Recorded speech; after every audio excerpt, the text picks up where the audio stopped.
ಖಾರ ಚಟ್ನಿ ಮಾಡುವ ವಿಧಾನ: 2-3 ಟೊಮ್ಯಾಟೊ, ಮೆಣಸಿನ್ಕಾಯಿ, ಈರುಳ್ಳಿ, ಕರಿಬೇವು, ಬೆಳ್ಳುಳ್ಳಿ ಮತ್ತು ಕೊತ್ತಂಬರಿಯನ್ನು ಕಟ್ ಮಾಡಿ ಇಟ್ಕೊಳ್ಳಿ. ಸ್ವಲ್ಪ ಜೀರಿಗೆ, ಉಪ್ಪು.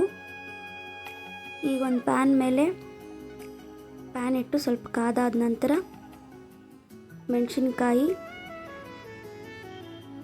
ತಗೊಂಡಿರೋ ಮೆಣಸಿನ್ಕಾಯನ್ನು ಹಾಕಿ ನೀಟಾಗಿ ಫ್ರೈ ಮಾಡ್ಕೊಳ್ಳಿ. ನೀಟಾಗಿ ಫ್ರೈ ಆಗಬೇಕು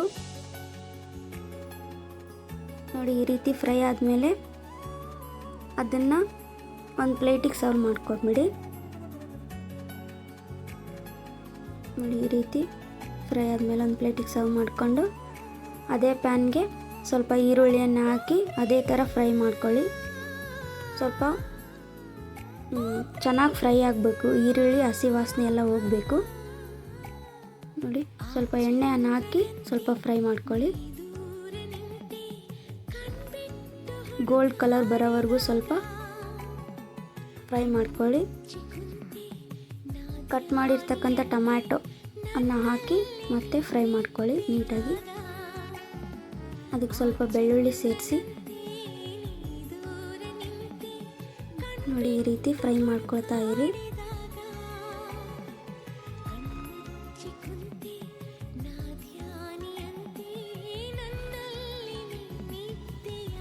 ಈ ರೀತಿ ಫ್ರೈ ಆಗಬೇಕು. ಈ ರೀತಿ ಫ್ರೈ ಆದಮೇಲೆ ಇದನ್ನೊಂದು ಪ್ಲೇಟ್ ಮುಚ್ಚಿಬಿಡಿ. 1-2 ನಿಮಿಷ ನೀಟಾಗಿ ಫ್ರೈ ಆಗಲಿ. ಆನಂತರ ಪ್ಲೇಟ್ ತೆಗೆದು ಈ ಥರ ಸ್ವಲ್ಪ ಕೈ ಆಡಿಸಿ ನೋಡಿ ಯಾವ ರೀತಿ ಬೆಂದಿದೆ ಅಂತ. ಚೆನ್ನಾಗಿ ಫ್ರೈ ಆಗಬೇಕು. ಹಸಿ ವಾಸನೆ ಎಲ್ಲ ಹೋಗಬೇಕು ನೋಡಿ. ಈ ರೀತಿ ಚೆನ್ನಾಗಿ ಫ್ರೈ ಆದಮೇಲೆ ಸ್ವಲ್ಪ ಅದಕ್ಕೆ ಕರಿಬೇವನ್ನು ಹಾಕಿ ಸ್ವಲ್ಪ ಫ್ರೈ ಮಾಡ್ಕೊಳ್ಳಿ. ಹಸಿ ವಾಸನೆ ಎಲ್ಲ ಹೋಗಲಿ. ಸ್ವಲ್ಪ ಜೀರಿಗೆ, ಉಪ್ಪನ್ನು ಮತ್ತೆ ಸೇರಿಸ್ಕೊಳ್ಳಿ ಅದರಲ್ಲಿ ನೋಡಿ. ಈ ರೀತಿ ಫ್ರೈ ಮಾಡ್ಕೊಂಡಾದ್ಮೇಲೆ ಈ ರೀತಿ ಆಗುತ್ತೆ.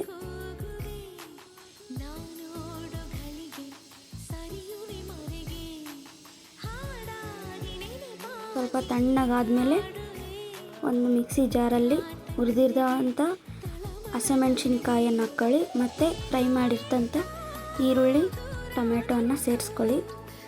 ಅದಕ್ಕೆ ಸ್ವಲ್ಪ ಮೇಲೆ ಕೊತ್ತಂಬರಿಯನ್ನು ಹಾಕಿ ಸ್ವಲ್ಪ ಬೆಲ್ಲವನ್ನು ಹಾಕಿ ಟೇಸ್ಟ್ ಚೆನ್ನಾಗಿ ಕೊಡುತ್ತೆ. ಹಾಗಾಗಿ ಬೆಲ್ಲ ಹಾಕೋದ್ರಿಂದ ಖಾರ ಚಟ್ನಿ ತುಂಬ ಚೆನ್ನಾಗಾಗುತ್ತೆ.